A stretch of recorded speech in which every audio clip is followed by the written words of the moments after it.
Hello everyone, welcome to the channel. I hope कि आप सब अच्छे होंगे और आई होप कि आपकी तैयारी भी अच्छी चल रही होगी एग्ज़ाम को लेके।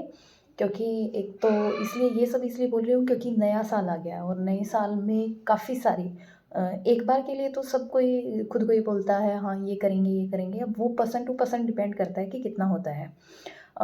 एनीवे इन सब पे कभी बाद में बातें करेंगे। अभी जो मेन चीज़ है, हमारा मेन जो फोकस होना चाहिए वो ये होना चाहिए कि डीएसएसबी के जो एग्ज़ाम आने वाले हैं उनके लिए हम कम टाइम में या जितना भी टाइम है उसमें ऐसी तैयारी कैसे करें कि हमारा सिलेक्शन हो जाए। और देखो, अगर आपने सिस्टमेटिक वे से और एक कंसिस्टेंसी के साथ अगर तैयारी की तो डेफिनेटली आपका सिलेक्शन होगा। और जो आपने इस साल सोचा है, अगर आपने एग्ज़ाम दिया होगा तो आपने नौकरी का तो सोचा ही होगा, तो जो आपने अपने लिए सोचा है वो पक्का होगा। ठीक है, तो उसी के अकॉर्डिंग अब बाद में इन सब का कभी एक दिन अच्छे से करेंगे डिस्कस, मतलब कि डिस्कशन करेंगे लाइफ को लेकर और ये सब चीज़ें। लेकिन अभी मेन फोकस हमारा तैयारी को लेके होना चाहिए। और ये एक इससे एक चीज़ और सीखने को मिलती है कि हम सब जो चीज़ हमें करनी होती है, हमने देख लिया, अच्छा ये बातें अच्छी लग रही हैं और अच्छी लग रही है, ये देख लेते हैं। नहीं, यही चीज़ें में हमें खुद को संभालना होता है, यानी कि यही हमें माइंड को स्ट्रॉन्ग बनाना होता है कि हमारी प्रायोरिटी क्या है। उसी के अकॉर्डिंग हमें चीज़ें करनी होती है। मान लो अगर अगर मैं आपको यहाँ पे बहुत सारी बातें बता सकती हूँ, एक्सपीरियंस बेस पे भी बता सकती हूँ कि एक जॉब के लिए क्या करना चाहिए, लाइफ में क्या कुछ सही रहता है, क्या कुछ नहीं, ऐसा कुछ बहुत सारी बातें हो जाएंगी। बट अभी उसका टाइम नहीं है, हमारी प्रायोरिटी अभी ये नहीं है। हमारी प्रायोरिटी अभी मेन यही है कि हमारा एग्ज़ाम कैसे क्लियर हो, DSSB वाला। जो अभी जिन्होंने भी आई होप ये वीडियो वही सब देख रहे होंगे जिन्होंने एग्ज़ाम देना है, फॉर्म फिल किए हैं या फिर आगे कभी देना है। तो उसी के अकॉर्डिंग हम डिस्कस करेंगे। शायद ये थोड़ा सा लंबा चला गया, बट थोड़ा सा ज़रूरी था क्योंकि नया साल था तो सबने ऐसा कुछ सोचा होगा, इसलिए मैंने थोड़ा बोल दिया। अब बात आते हैं, मेन मुद्दे पर आते हैं कि हम जो आज डिस्कस करेंगे वो करेंगे कि मैथ की तैयारी हमें कैसे करनी है। अब ये जो एक थोड़ा सा ये पॉइंट रहता है कि मैथ ना सबका स्ट्रॉन्ग नहीं होता है। और ऐसा नहीं है कि किसका स्ट्रॉन्ग नहीं है तो वो अपने आप को ये मान ले हाय मेरा मैथ स्ट्रॉन्ग नहीं है, ये है वो है। ऐसा कुछ नहीं है। अगर किसी का स्ट्रॉन्ग है तो अच्छी बात है, नहीं स्ट्रॉन्ग है तो ऐसा ये नहीं है कि वो अच्छी बात नहीं है, वो भी स्ट्रॉन्ग हो सकता है।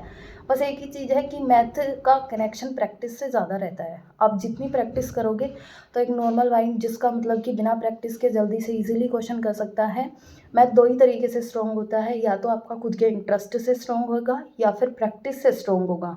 तो अगर आपका इंटरेस्ट नहीं है तो आप प्रैक्टिस करके भी इंटरेस्ट वाले बंदे के साथ खड़े हो सकते हो जिसका मैथ्स में इंटरेस्ट होता है। हाँ, वो एक्सट्रीम जिनका हो जाता है वो कुछ ज़्यादा ही इंटरेस्ट होता है। तो उसी के अकॉर्डिंग हम बात करेंगे कि मैथ पे थोड़ा सा वीडियो लंबी भी जा सकती है या फिर दो भी वीडियो आ सकती हैं।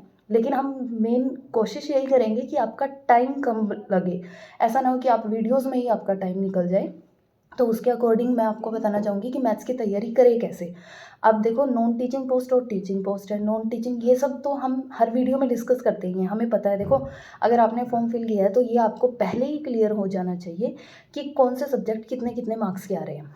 या तो मैथ्स 40 मार्क्स का आएगा और न्यू वैकेंसीज जो आई हैं उसमें नॉन टीचिंग वाले में 35 मार्क्स का आएगा, और जो आपकी टीचिंग वाली जो पोस्ट है उसमें मैथ्स 20 मार्क्स का आएगा।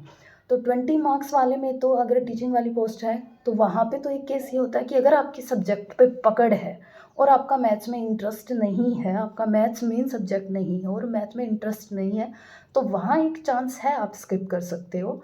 क्योंकि बाकी के सब्जेक्ट, हिंदी हो गया, इंग्लिश हो गया, रीजनिंग हो गया, जीके हो गया, वो सब करके भी आप अच्छे से, अगर आपकी सब्जेक्ट पे अच्छी पकड़ है, अगर आपने सब्जेक्ट पे कमांड बना लिया अपने मेन सब्जेक्ट पे, तो आप वहाँ पे स्कोर कर सकते हो, सिलेक्शन हो सकता है। लेकिन अब मेन बात आती है, मेन प्रॉब्लम आती है वहाँ पर जो नॉन टीचिंग वाली पोस्ट है।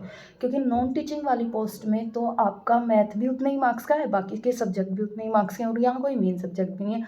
तो वहाँ आपका मैथ करना कंपलसरी हो जाता है। और अगर वहाँ पे आपने ये सोच लिया कि हम मैथ को छोड़ के चलेंगे तो फिर आप सिलेक्शन से बाहर हो जाओगे। तो वीडियो उन्हीं के लिए स्पेशली बनाई जा रही है कि मैथ को कैसे अच्छे से कवर करें जिनको मैथ से डर है।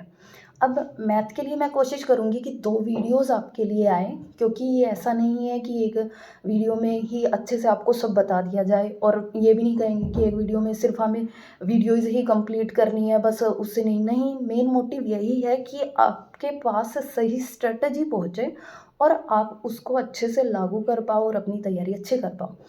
तो अब टॉपिक सबसे पहले मेन चीज़ ये हमें क्लियर होना चाहिए माइंड में कि 40 मार्क्स का मैथ्स आएगा आपका, और उसमें सब्जेक्ट यानी कि टॉपिक क्या-क्या आएँगे। तो जैसे डीएसएसबी का हमेशा से जो पैटर्न है, एडवांस मैथ्स नहीं पूछता है, डीएसएसबी अर्थमेटिक उठाता है। तो अर्थमेटिक में अब देखो एक ये प्लस पॉइंट है, क्योंकि आपके जो अदर एग्ज़ाम्स होते हैं, एसएससी वगैरह होते हैं, वहाँ एडवांस भी आता है और अर्थमेटिक भी आता है।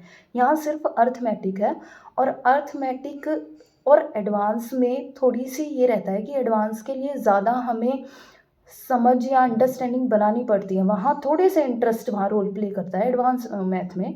लेकिन अर्थमेटिक में अगर आपकी प्रैक्टिस ज़्यादा है, यहाँ फ़ॉर्मूलेज़ होते हैं अर्थमेटिक में, अगर आपने फ़ॉर्मूले बार-बार रट लिए और प्रैक्टिस कर ली है, तो आप डेफ़िनेटली अच्छा स्कोर कर सकते हो। लेकिन एडवांस मैथ में कई-कई जगह ऐसा होता है कि फ़ॉर्मूले तो वहाँ भी होते हैं, लेकिन कई-कई जगह हमें खुद की समझ या लगानी पड़ती है। ये को प्रैक्टिस से वो भी हो जाएगा, लेकिन एज़ कंपैरिज़न एडवांस मैथ की के साथ अगर हम कंपैरिज़न करें, तो अर्थमेटिक थोड़ा-सा मतलब ये रहता है कि फ़ॉर्मूलेज़ की वजह से या फिर ट्रिक की वजह से थोड़ा-सा ऐसा पड़ जाता है प्रैक्टिस की वजह से कि हम उसको कर सकते हैं।